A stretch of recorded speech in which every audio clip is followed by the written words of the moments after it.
Dice así el Señor: mientras Apolo estaba en Corinto, Pablo, después de haber recorrido las regiones superiores, llegó a Éfeso y encontró a algunos discípulos.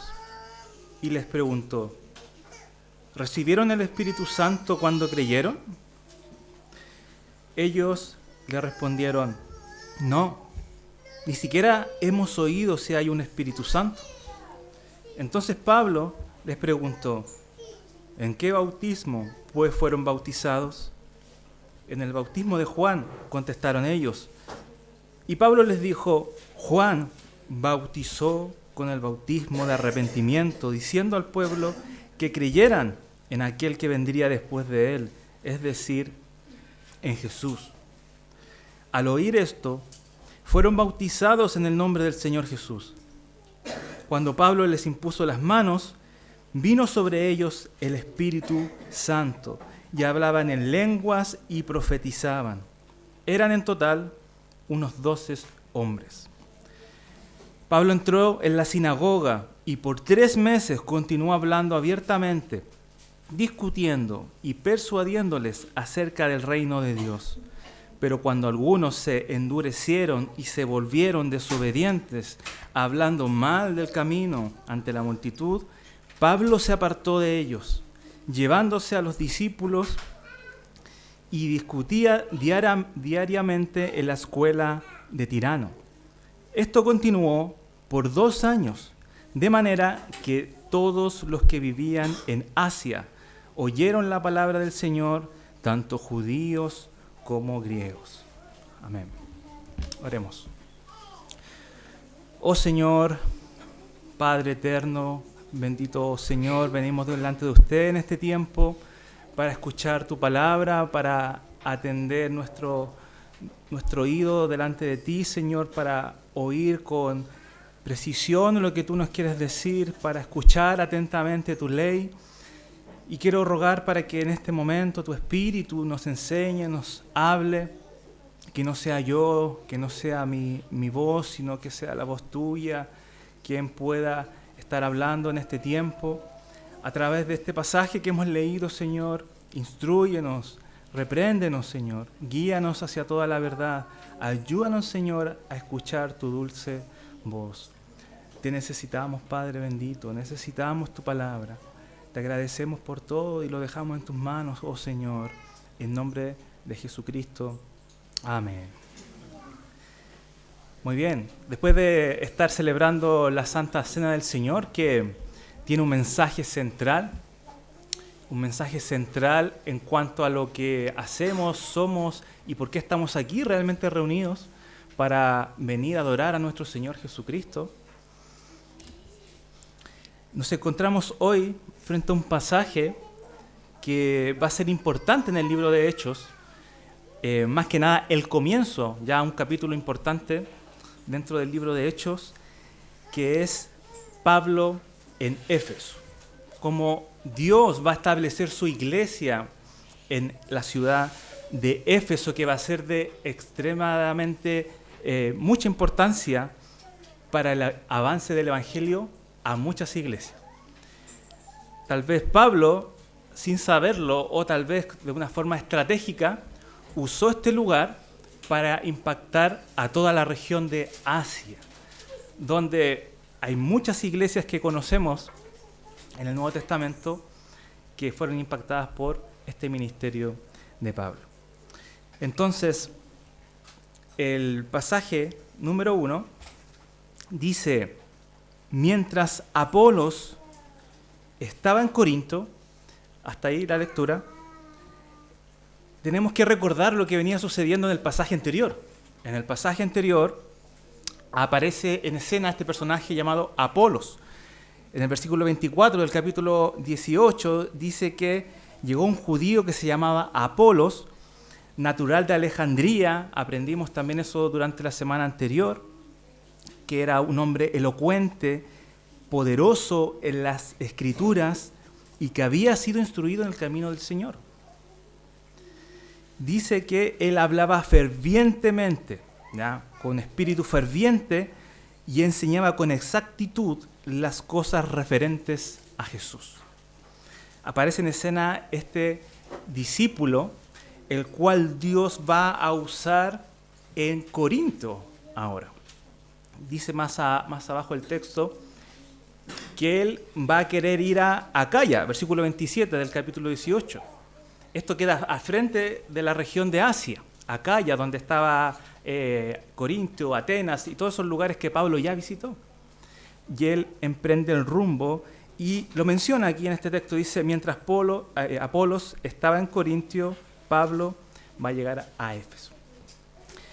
Pero conectando estos dos pasajes, porque menciona por una parte a Apolos en Corintio y por otra parte a Pablo en Éfeso, me lleva hasta el pasaje de 1 de Corintios capítulo 3, versículo 6 en adelante, que dice, y presta atención porque este pasaje habla de lo que menciona también 1 Corintios. Dice el apóstol Pablo ahí en 1 Corintios capítulo 3, yo planté, Apolos regó, pero Dios ha dado el crecimiento. Así que ni el que planta ni el que riega es algo, sino Dios, que da el crecimiento. Ahora bien, el que planta y el que riega son una misma cosa, pero cada uno recibirá su recompensa conforme a su propio trabajo, porque nosotros somos colaboradores en la labor de Dios, y ustedes son el campo de cultivo de Dios, el edificio de Dios. Pablo va a resumir todo este ministerio que ahora lo está viviendo en Éfeso como un acto de plantar y un acto de regar. Como nosotros conocemos, como hay un trabajo cuando se planta un árbol, conlleva paciencia, conlleva perseverancia, trabajo, recursos. Dice que él plantó en Corintios, pero Apolos fue a regar, a hacer crecer ese árbol cada vez más y más para la gloria de Dios.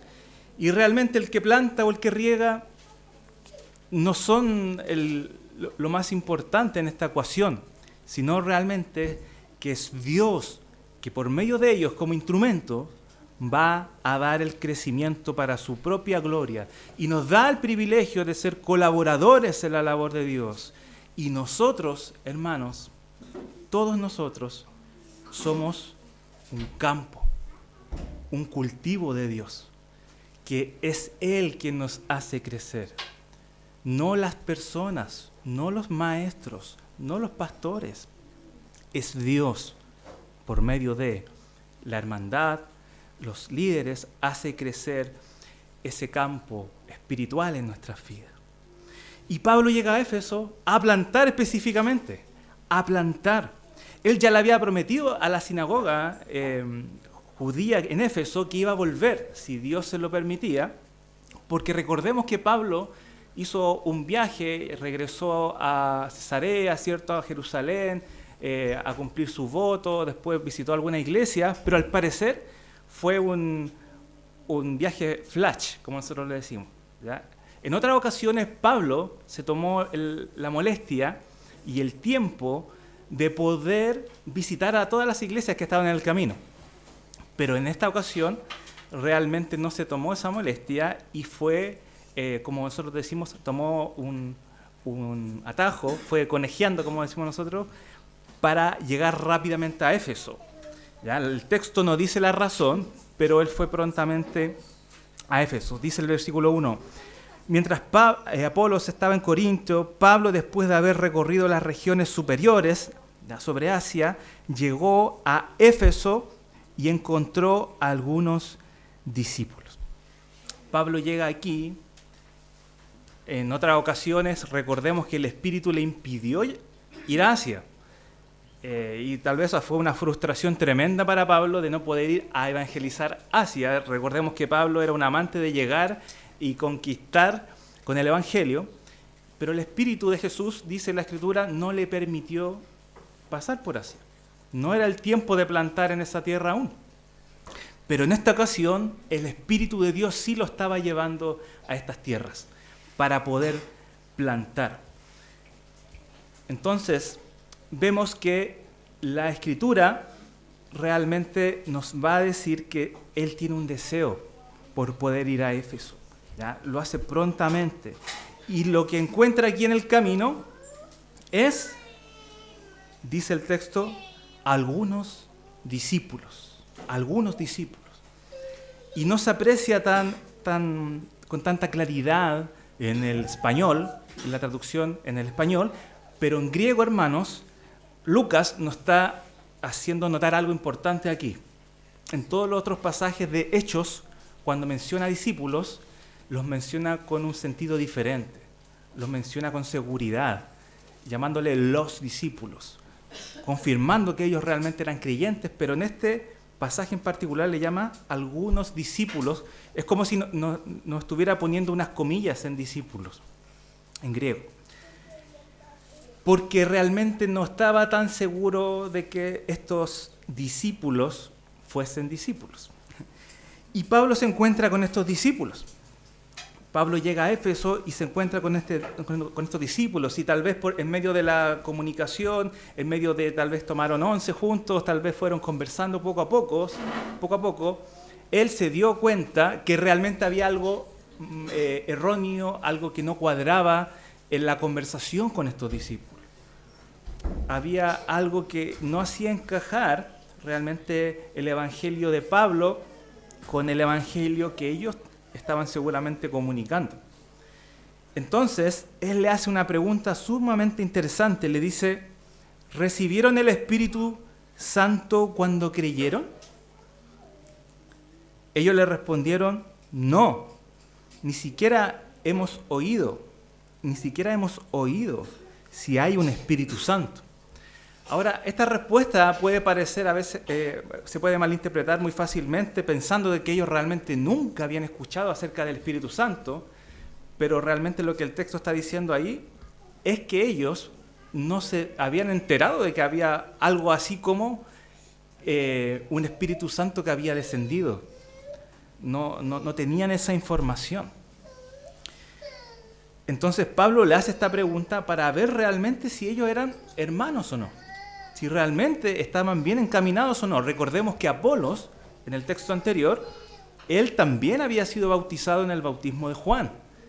Pero la Escritura trata muy diferente a Apolos, a estos discípulos, porque Apolos no fue rebautizado.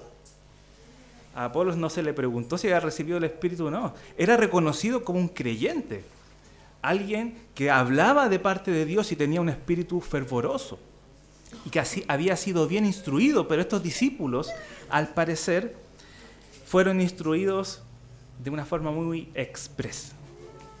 Seguramente, no directamente por Juan el Bautista, porque estamos bien lejos de las tierras donde Juan habitaba, seguramente por algún discípulo de Juan el Bautista que viajó y le infundió esta enseñanza. Pero aquí Pablo se está dando cuenta que no eran verdaderos discípulos, hijos de Dios. Porque Juan 3:5 dice, en verdad te digo que el que no nace del agua y del Espíritu no puede entrar en el reino de Dios. No hay acceso al reino de Dios sin el Espíritu. Como estudiamos en la mañana, no es por mi decisión, es por el Espíritu que nos da vida. Por el agua, la palabra del Señor y el Espíritu Santo de Dios, quien nos toca y nos da vida cuando estábamos muertos en nuestros delitos y pecados, nos hace renacer y nos introduce al reino de Dios. Juan 6:63 dice también, el Espíritu es el que da vida, la carne para nada aprovecha. Las palabras que yo les he hablado son espíritu y son vida. No podemos entrar a este reino sin el Espíritu Santo. En simples palabras, hermanos, no hay discípulos del reino sin Espíritu Santo. No hay discípulos del reino sin Espíritu Santo. Y lo que yo meditaba en cuanto a esto, iglesia mía, es pensar en el Espíritu de Dios. Todos nosotros, si somos realmente creyentes, hemos recibido al Espíritu Santo en nuestras vidas. Y puede ser que por nuestra cultura bautista, que en mi caso yo fui bautista desde pequeño, vengo de esa rama, se tendía a apacar un poco el ministerio del Espíritu Santo en oposición también a otras doctrinas erradas en cuanto al Espíritu Santo. Pero el Espíritu Santo es una verdad en nuestra vida. Y Pablo les pregunta a ellos, ¿recibieron el Espíritu Santo? Hoy en día, para ver si realmente uno de nuestros hermanos es creyente, no sé si le preguntaríamos eso. El mundo evangélico le preguntaría, ¿recibiste al Señor? ¿Aceptaste a Cristo en tu corazón? ¿O hace cuánto que eres salvo? Pero la pregunta importante es, ¿recibiste al Espíritu Santo? ¿Mora en ti el Espíritu de Dios? Hay algo dentro de ti. Hay algo dentro de ti que te fuerza a seguir a Jesús, a amarlo, a obedecerle. En la práctica, hermanos, es normal que a veces que nuestro corazón rebelde no quiera obedecer. Es normal, porque aún tenemos esa naturaleza caída y a veces eso nos hace dudar de nuestra fe. Luchamos contra esas cosas, pero el que no lucha contra esas cosas, ¿vive el Espíritu de Dios dentro de él o de ella? Tenemos ese Espíritu que es el Consolador que el Cristo nos envió para nosotros, nos está guiando, lo reconocemos, podemos escuchar atentamente su voz en nuestras vidas. Todos nosotros durante este año o el año anterior, piensen en su vida, Dios nos ha permitido pasar por muchas situaciones, algunas más difíciles que otras. Ha hablado con el Espíritu Santo y le ha preguntado, ¿por qué Dios me estás permitiendo pasar esto? ¿Le ha guiado el Espíritu Santo a algo? Tenemos que reconocer al Espíritu de Dios en nuestras vidas, porque Él es quien atestigua que somos hijos de Dios. Pablo aquí va a estar plantando esta verdad en sus vidas, va a estar plantando esta verdad en sus corazones, va a comenzar a indagar en sus vidas y asimismo nosotros tenemos que indagar en la nuestra, si verdaderamente el Espíritu de Dios vive y mora en nosotros. Y no solo en nosotros, sino también en la vida de nuestros hermanos. Somos una comunidad cristiana para amarnos unos a otros y preocuparnos principalmente en nuestras vidas por la salvación de nuestros hermanos. Correctamente podemos preocuparnos por las cosas de este mundo, de la carne, por la necesidad de nuestros hermanos, y eso está súper bien. Pero principalmente nuestro deseo, nuestro amor hacia nuestros hermanos, hacia nuestros hijos, hacia nuestras esposas, es darle la seguridad, no nosotros, sino en la palabra, de que son hijos de Dios, que realmente Dios les ha dado de su Espíritu. Analicemos eso en nuestras vidas, analicemos eso en nuestras esposas, en nuestros niños. No es pecado que tengamos un niño inconverso en nuestra casa, o un joven inconverso. No es nuestro pecado, cada uno es responsable. Pero nosotros somos llamados a plantar la palabra de Dios en medio de sus corazones, a labrar la tierra, a abrir camino para que entre la semilla y regar con el tiempo. Necesitamos una preocupación sincera por nuestras almas, no solo por nuestro bien material, sino por nuestras almas. Eso es lo más importante de nuestra vida. ¿Estamos siendo guiados por el Espíritu de Dios, hermanos? Hagámonos esa pregunta. Versículo 3 al 4 dice, entonces Pablo les preguntó, ¿en qué bautismos pues fueron bautizados? Ellos respondieron en el bautismo de Juan, y les va a aclarar, les va a seguir plantando la palabra de Dios en sus corazones y les va a decir, bueno, el bautismo de Juan bautizaba para arrepentimiento. ¿cierto? Él le dice que todo esto, versículo 4, que Juan bautizó para arrepentimiento, diciendo que el pueblo que creyeran en aquel que vendría después de él.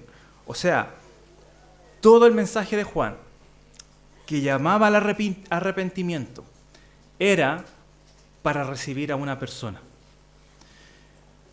Todo este arrepentimiento era para con alguien, obviamente, y este es nuestro Dios. Pero Juan dejó bien en claro que vendría uno después de él, más grande que él, el cual iba a bautizarnos con Espíritu Santo y fuego. ¿Ya? Pablo va a seguir plantando esto en sus vidas y les va a preguntar ¿en qué bautismo se bautizaron? Y uno podría preguntarse, bueno, ¿por qué ahora le pregunta acerca del bautismo? Además, para nosotros es un paso siguiente a la salvación, no anterior. Aunque aquí va a ser un poco al revés. Pero es que, hermanos, el bautismo, así como la cena del Señor, que son parte de nuestras ordenanzas, el bautismo es sumamente importante y va ligado al Evangelio. No hay un discípulo que rehúse bautizarse, porque quiere testificar frente a todos que realmente ha nacido de nuevo. Va muy relacionado con el Evangelio.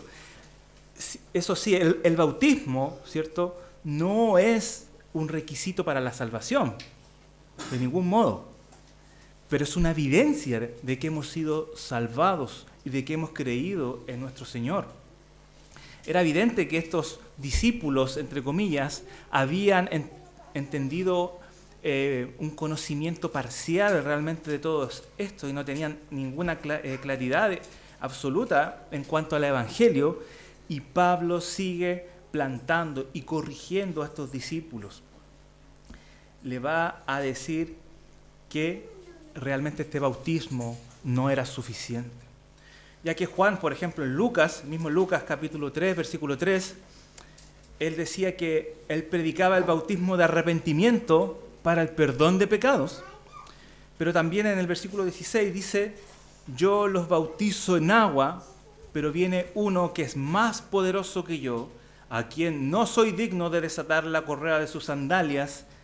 Él los bautizará con el Espíritu Santo y fuego. Juan solamente era el mensajero antes de que viniese el Mesías, pero Juan no era la consumación de la revelación. Juan por ningún motivo nos podía llevar a la redención total. Solo el que venía después de él. Y dice el texto, es decir, en Jesús. Pablo le va a revelar la consumación de la Escritura y por la cual también nosotros creemos que no hay más revelación más que esta, y este es Jesús. El Hijo de Dios, el que viene del seno del Padre. Él le ha dado a conocer, dijo Juan en su capítulo 1, le muestra a Jesús. No hay salvación sin Jesús. Él es el camino, Él es la verdad, Él es la vida, y nadie viene al Padre si no es por Él. Y tenemos que tener cuidado con esto, hermanos, porque este es el peligro del evangelismo sin el discipulado. Antiguamente los maestros decían que el evangelismo es un remo y el discipulado es el otro, y que ambos tienen que ir de la mano para avanzar en la vida cristiana y llegar hacia la meta, que es Dios. Pero hay muchos discípulos que han sido solo evangelizados, y por eso nuestra labor es ir y hacer discípulos, no ir y predicar el evangelio, sino ambas, ir y hacer discípulos a todas las naciones. Es el peligro del evangelismo sin el discipulado. De compartirle está bien, por ejemplo, a nuestras familias, a nuestros niños el evangelio, pero no llevarlos a un conocimiento mayor en cuanto a la fe. ¿Es importante el Evangelio? Claro que sí, es vital.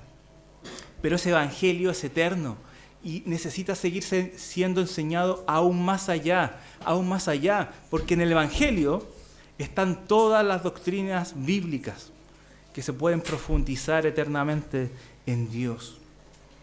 Cuidado con esto de solamente evangelizar y no discipular.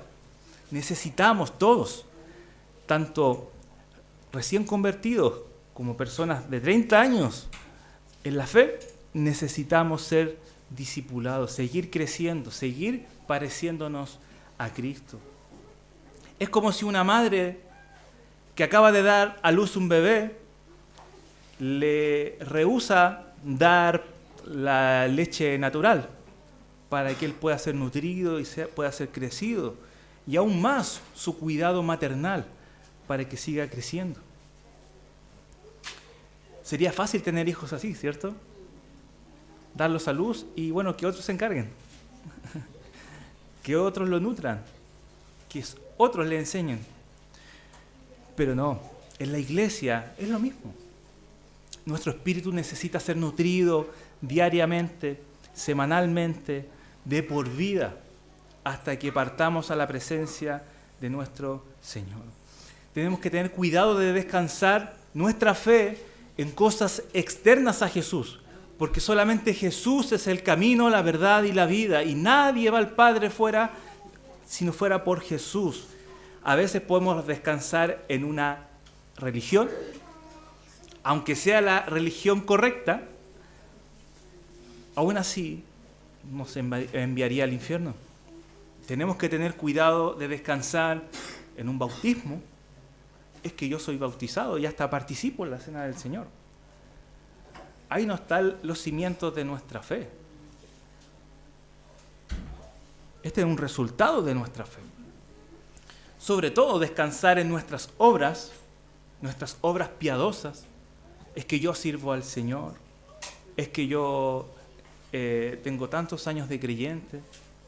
Es que yo hago todas estas donaciones. Las obras son un resultado de la salvación, no podemos descansar en ellas, sobre todo también en años de tradición. Usted se va a dar cuenta, sobre todo los que llevan poco tiempo, tal vez en la fe, que van a pasar 10, 20, 30 años sentados aquí. Y de repente van a comenzar a sentir algo diferente. Se van a comenzar a moldear a la tradición.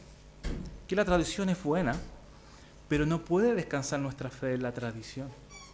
Van a escuchar nuevamente, seguramente, una predicación de este mismo texto, 2 o 3 veces en su vida. Pero necesitamos seguir creciendo. Necesitamos seguir plantando la palabra en nuestros corazones y regarlas cada día. Y sobre todo, y lo que está más inculcado en estos días, no podemos descansar nuestra fe, hacer descansar nuestra fe en un Jesús inventado por nuestros corazones. Que eso es lo que más he visto. Más que ídolos, hay muchos Jesús. Jesús es falsos. Jesús que no son acordes a la palabra de Dios, que los inventamos para vivir la vida que se nos place vivir. Jesús es uno y es el que está en la Escritura. Y si no obedecemos al Jesús de la Escritura, no creemos al Jesús de la Escritura. Necesitamos entender esto y corregir así nuestras vidas, plantando la palabra de Dios. Versículo 5 hasta el 7 dice: al oír esto, miren la reacción de estos discípulos. Estos discípulos fueron bautizados en el nombre del Señor Jesús. Cuando Pablo les impuso las manos, vino sobre ellos el Espíritu Santo y hablaban en lenguas y profetizaban. Eran en total unos 12 hombres. Ellos escucharon la verdad. Ellos fueron tierra fértil para la semilla que Pablo plantó. Escucharon la verdad. Y cuando oyeron esto, dice que fueron bautizados en el nombre del Señor Jesús. Fueron rebautizados. En el nombre del Señor Jesús fueron bautizados. El bautismo es importante porque refleja realmente lo que creemos, lo que Dios ha hecho en nuestros corazones. Pero quiero poner atención a lo que dice después de bautizados. Dice, al oír esto, fueron bautizados en el nombre del Señor Jesús. ¿Sabe lo que significa esto? En el nombre del Señor Jesús. ¿Qué significa ser bautizados en el nombre de alguien? Es una identificación personal. Yo me identifico con este nombre. Es un reconocimiento también de autoridad. Ahora me bautizo en nombre de Jesús y Él es mi autoridad, mi Señor. No solo mi Salvador, sino también mi Señor. Y también es un cambio de lealtad. Es rechazar a un antiguo amo y ir en pos de uno nuevo. En el mundo greco-romano, y en este tiempo, ¿cierto?, la frase en el nombre de también tenía un sentido legal, ¿ya?, o contractual, de un contrato, que equivale a decir, ahora yo pertenezco a Jesús. Ahora yo pertenezco a Jesús. Yo soy su esclavo y Él es mi amo. Y yo soy obediente a Él de por vida. Eso significa bautizarse en el nombre de Jesús. Es jurar lealtad de por vida ante este Señor. Y es lo que ellos estaban haciendo. Sobre todo en esta cultura. Hoy en día bautizarse para muchos no tiene ningún sacrificio. Pero en este tiempo realmente se estaban identificando públicamente con un Señor. Y que si se levantaba un gobernador que dijeran, inclínese ante mí, no podía, por lealtad a este Señor, por juramento, por contrato, por pacto, obediencia perpetua a este Señor. Eso es lo que está pasando aquí. Ellos fueron bautizados en el nombre del Señor Jesús y nosotros también hemos sido bautizados. Todos nosotros en el nombre de nuestro Señor Jesús, en el nombre del Padre, del Hijo y del Espíritu Santo. Y nuestra lealtad absoluta hasta el día de nuestra muerte es hacia nuestro Señor Jesús. Es un acto de entrega, como si hubiéramos firmado un pacto. Una vez en un bautismo, estuvimos hace años, yo expuse sobre el bautismo y les dije eso a los bautizados. Ahora que han sido bautizados, van a tener que ser fieles, van a tener que ser leales, van a venir cosas difíciles porque otros amos se van a levantar. Otros amos van a querer quitarte el señorío. Otros amos van a querer desviarte de la fe y que te inclines ante ellos. Pero vas a tener que ser fiel a Jesús. Y en ese camino muchos desertan de su fe porque no pueden contra los otros amos y se van. Como aprendimos en la mañana, porque no eran de nosotros. Y otros permanecen fiel hasta la muerte. El bautismo, hermanos, no es algo simplemente bonito, es simbólico. Es una promesa de lealtad frente a un Señor. Entregar por completo nuestras vidas a este Señor. Pablo le impone las manos y es interesante porque en algunos textos podemos ver la imposición de manos. En Hechos 8, 14 y 17 va a imponer las manos también a los samaritanos en este texto, pero ahora Pablo va a estar imponiendo las manos a los efesios, ¿no?, en el pueblo de Éfeso. Esto también habla de la autoridad apostólica de Pablo. Aquí un pasaje que defiende también que Pablo, a pesar que no era de los 12, también tenía una autoridad apostólica que le impone las manos y ellos pueden recibir el Espíritu Santo. ¿Okay? Se ha hablado también de eso en otras predicaciones. Y ellos reciben 2 dones, que son los más controversiales. Yo me preguntaba, ¿por qué no puso el de servicio y misericordia? Puso el de lengua y... Pero porque tiene un propósito. Tiene un propósito en el tiempo. Demostrar que estos dones que se manifestaban y eran señales para los judíos estaban ahora en Asia. y no particularmente con personas judías necesariamente. Estamos en los confines de la tierra. ¿Recuerdan Hechos 1:8? Me seréis testigos, ¿cierto? En Jerusalén, Judea, Samaria, y ya está lo último, o los confines de la tierra. Se está cumpliendo la palabra del Señor.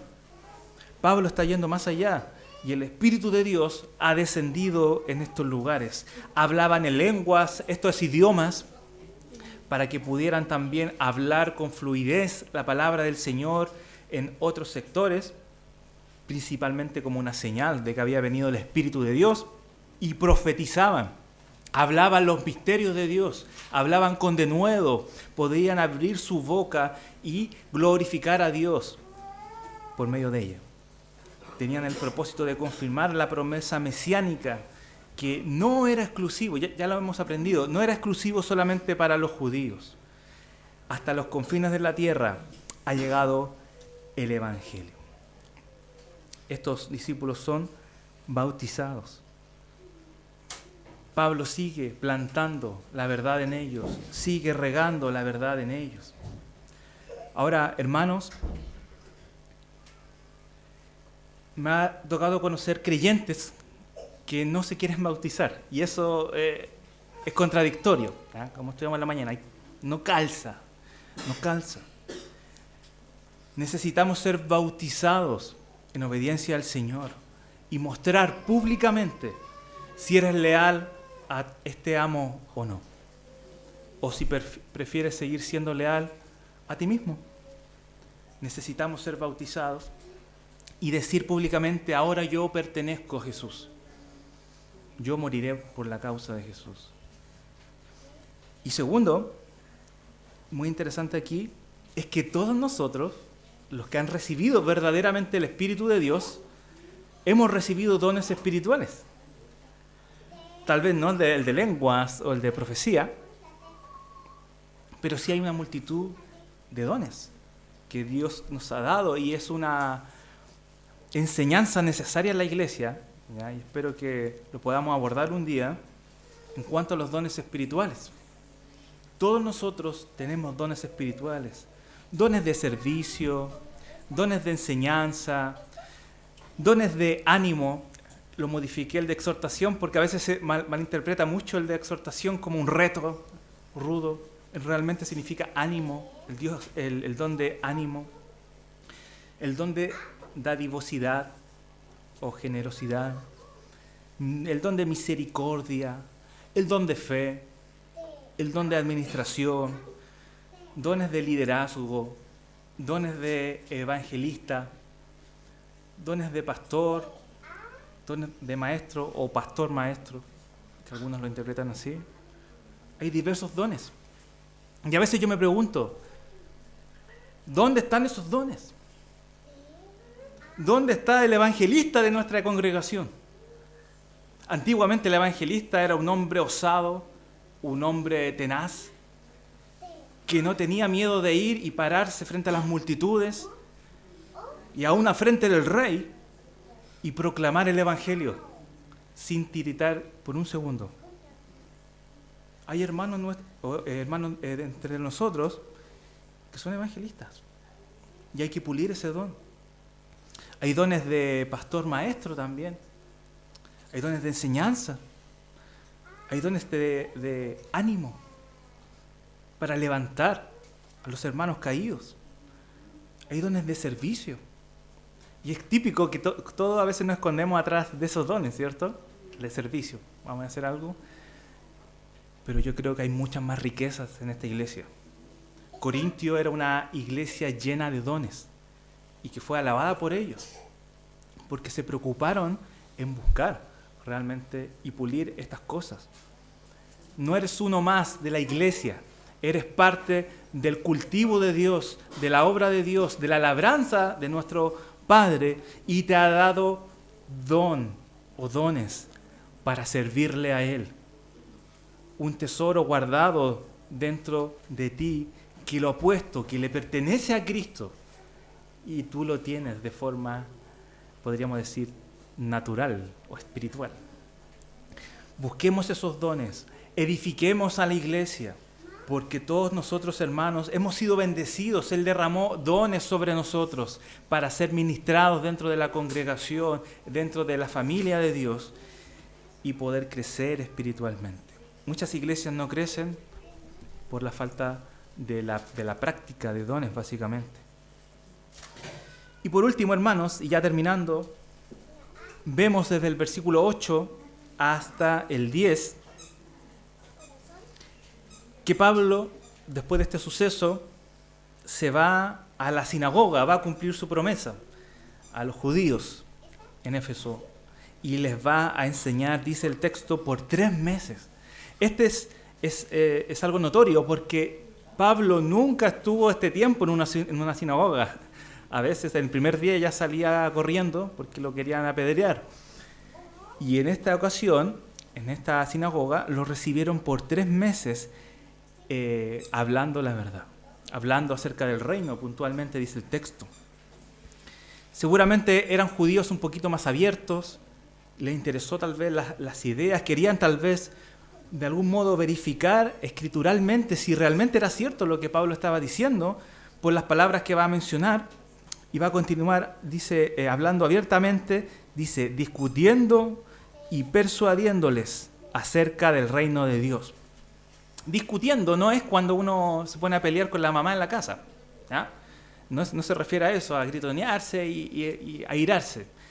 Realmente lo que está diciendo aquí es una disertación, ¿ya? Eso es una discusión, ¿ya? Él plantea una disertación, una enseñanza, y luego había, como en la escuela dominical, algunas preguntas, alguna refutación. En la mañana estuvimos discutiendo. A eso se refiere, en un buen espíritu. Y persuadiéndoles también, esto es convenciéndoles, pero no simplemente por el argumento de Pablo, sino con evidencia. En la sinagoga, recuerden ustedes que ahí estaban los escritos. Y él les va a mostrar la evidencia. Aquí está Cristo. Lo que yo les predico es el cumplimiento de la Escritura. Entonces él estuvo discutiendo y persuadiéndoles, convenciéndoles por 3 meses para poder enseñarles acerca del reino de Dios. Y menciona el reino de Dios, y seguramente esto es lo que no le gustó a estos judíos. El tipo de reino que proclamaba este Jesús. Tal vez las profecías calzaban, las fechas, ¿cierto?, los detalles, pero el reino de Jesús no les gustó. Porque dice el versículo 9, pero cuando algunos se endurecieron y se volvieron desobedientes, esto es, que se endurecieron, se volvieron obstinados en su propia opinión, y desobedientes, interesante lo que dice ahí porque es descreer, o sea, lo creían y ahora es como ya no lo creemos. Apostataron rápidamente de lo que estaban a punto de creer. Voluntariamente y perversamente fueron desobedientes. Y hasta ahí, tal vez nosotros podíamos ser también así, ¿cierto? A veces nosotros nos obstinamos, que no, que esto no es así, que esto es asá. A veces somos desobedientes, los creyentes, ¿sí? Desobedecemos a Dios y nos arrepentimos, obviamente. Pero esto fue lo que realmente hizo que Pablo los abandonase y se apartara de ellos. Dice que se volvieron desobedientes hablando mal del camino ante la multitud.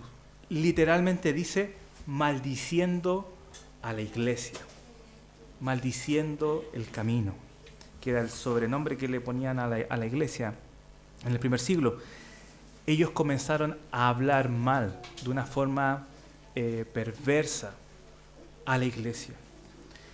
Y Pablo dice que se apartó de ellos, llevándose a los discípulos, y discutía diariamente en la escuela de Tirano. En varios otros pasajes siempre Pablo va a decir esto. En Romanos 16, 17, por ejemplo, él va a decir: les ruego, hermanos, que vigilen a los que causan divisiones y tropiezo contra las enseñanzas que ustedes aprendieron y que se aparten de ellos. Y Pablo va a proteger a los discípulos, va a proteger a la iglesia, los va a cuidar y se los va a llevar. Y se los lleva a esta escuela de un tal Tirano, que seguramente era su sobrenombre. No creo que un padre haya tenido la intención de ponerle así a su hijo, porque significa realmente lo que nosotros entendemos, tirano. ¿Ya? Tal vez le pusieron porque él tenía tal vez un carácter así, pero es una escuela donde se aprendía, donde se discutía también, y él seguramente lo arrendó, tal vez se lo facilitaron, o tal vez se lo pasaron a cambio de algún trabajo, no sabemos, pero dice el texto que va a estar ahí 2 años enseñando la palabra de Dios. Y otros manuscritos, no está aquí en la escritura, pero otros manuscritos van a dar algunos detalles de esta escuela de Tirano, y es que Pablo enseñó allí por más de 2 años, entre las 11 de la mañana hasta las 4 de la tarde. 11 de la mañana hasta las 4 de la tarde. En la ciudad de Éfeso se levantaban junto al sol, y todo el comercio, era una ciudad llena de comercio. Después lo vamos a ver más adelante en las predicaciones. Ellos se levantaban a hacer mercado, a negociar, a trabajar, pero hasta el mediodía, porque después de esa hora hacía mucho calor. Y la costumbre era también ir a tomar una siesta. Y adivine de qué hora era la siesta. De 11 o mediodía hasta 3, 4 de la tarde. Entonces Pablo estaba enseñando mientras todos tomaban su descanso. Es la hora que nadie quiere escuchar ningún sermón, es la hora que nadie quiere escuchar acerca del nuevo pacto. No había fuerzas para eso. Él está enseñando ahí. Y los discípulos también están yendo a aprender. Podemos ver el sacrificio de Pablo y el sacrificio de los discípulos por aprender la palabra del Señor. Y va a pasar por ahí en este tiempo enseñando 2 años. 2 años. Y este ministerio que él llevó a cabo acá, dice, y termina el texto diciendo, de manera que todos los que vivían en Asia, esto no es menor, es un lugar bien grande, una región bien grande, todos los que vivían en Asia oyeron la palabra del Señor, tanto judíos como griegos. ¿Cómo fue posible esto? Y es porque Éfeso era una ciudad central en el comercio, y todos transitaban por ahí. Si usted se dedicaba, no sé, imaginemos a las telas, iba a comprar material allá y se regresaba y hacía su negocio. Y así transitaban durante el año por Éfeso. Entonces Pablo persistía, no solo los sábados, dice el texto, cada día enseñando, ahí él exponiendo día a día. Pablo enseñó sin parar 2 años, y otros pasajes van a decir que realmente en total estuvo casi 3 años en Éfeso, enseñando la palabra del Señor, plantando, regando, labrando la tierra, arrancando tal vez de algunos, labrando, plantando, labrando, sin parar. Y en el horario más cansador del día, de 11 a 4 de la tarde, podemos ver el sacrificio de Pablo por la obra de Dios. Cuando a nosotros a veces nos da flojera levantarnos temprano, y me incluyo, nos da flojera leer un capítulo de la Biblia, o ya a esta hora ya están un poquito nerviosos porque hay hambre, ¿cierto? Están pensando en lo que van a hacer después. Es nuestra cultura, lamentablemente, incluyéndome. Estamos apurados por hacer otras cosas. Pero Pablo no, y los discípulos tampoco. Tenían todo el tiempo del mundo para aguantar 4, 6 horas, disertaciones largas de Pablo. Y ese ministerio dio fruto, hermanos. Toda la región de Asia fue bendecida, fue llena de la palabra del Señor. Por ejemplo, Colosas, la iglesia de los colosenses, está en Asia, y Pablo no visitó Colosas. Nació del ministerio de Éfeso. Y otras iglesias que yo se las voy a nombrar y tal vez usted las conoce. Por ejemplo, Pérgamo. ¿Conoce esa iglesia? Tiatira. Sardis. Filadelfia. Laodicea. Esmirna. ¿Ha escuchado esa iglesia? ¿Quién las plantó? No lo sabemos. Discípulos, creyentes, que escucharon seguramente el mensaje de Pablo y que llevaron el Evangelio hasta estas ciudades. Entonces vemos cómo Pablo va a impactar desde aquí el Evangelio, y es la última vez que los vamos a encontrar en esta situación, porque después de esta ocasión hace unos pequeños movimientos, pero luego lo toman prisionero y ya nunca más va a tener la libertad para predicar el Evangelio así. Después siempre en cadenas, desde prisiones, frente a autoridades. Pero Pablo terminó así su ministerio en libertad, digámoslo así, bendiciendo a toda la región de Asia. La misma Asia que el Espíritu no le permitió ir en un momento, Hechos 16, ahora el Espíritu le abrió las puertas y conquistó Asia. Ahí están las iglesias fuertes que después van a ser desarrolladas. Pero la obra de Pablo fue quien también llevó a que el Espíritu diera el crecimiento a estas iglesias. Recuerden, y terminemos con esto, el pasaje que leímos al principio. Pablo plantó, Apolos regó, pero es Dios quien da el crecimiento. Así también en nuestras vidas. Nosotros plantamos, nosotros regamos, o otros también planten y riegan en nosotros, pero Dios es quien nos da el crecimiento. Y debemos persistir en la palabra de Dios. Debemos persistir en plantar en nuestros corazones, porque no es suficiente, hay más espacio, hay más tierra fértil ahí dentro de nosotros. Necesitamos más enseñanza, necesitamos más conformarnos a la imagen de nuestro Señor Jesucristo y ser llamados verdaderamente discípulos. Ser llamados verdaderamente discípulos. Y comience con cosas pequeñas, como leyendo un pasaje por día, mínimo, y meditando en él. Porque no importa la cantidad que leemos, sino realmente lo que meditamos y lo que hace que la palabra transforme nuestros corazones. Comencemos con eso, comencemos a orar poco a poco, pero volvámonos una iglesia espiritual. Porque yo, aunque no soy profeta y no tengo el don de profecía, se los profetizo. No, es cosa de matemáticas. Si no hacemos eso, ¿cómo vamos a estar en 10, 20, 30 años más? Aquí todavía sentados, aprendiendo qué es el Evangelio, aunque podemos obviamente pasar toda la eternidad, y vamos a pasar toda la eternidad estudiando el Evangelio, porque es profundo, todavía recibiendo exhortaciones de que tenemos que leer la palabra del Señor, todavía recibiendo exhortaciones que tenemos que venir a reunión de oración. Necesitamos crecer, necesitamos plantar esto en nuestra vida para que sea un árbol firme, sólido, arraigado, para que nada en este mundo lo pueda derribar. Después vamos a seguir también aprendiendo de lo que sucede después en esta iglesia en Éfeso.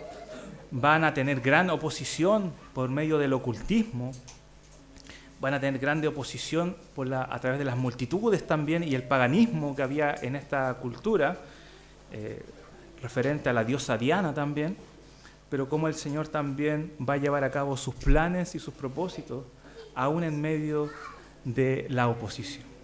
Amén. Espero que haya sido de bendición, hermanos, que el Señor les bendiga con esta palabra y abunde en sus corazones. Oremos. Señor, gracias Padre por tu palabra, gracias Señor por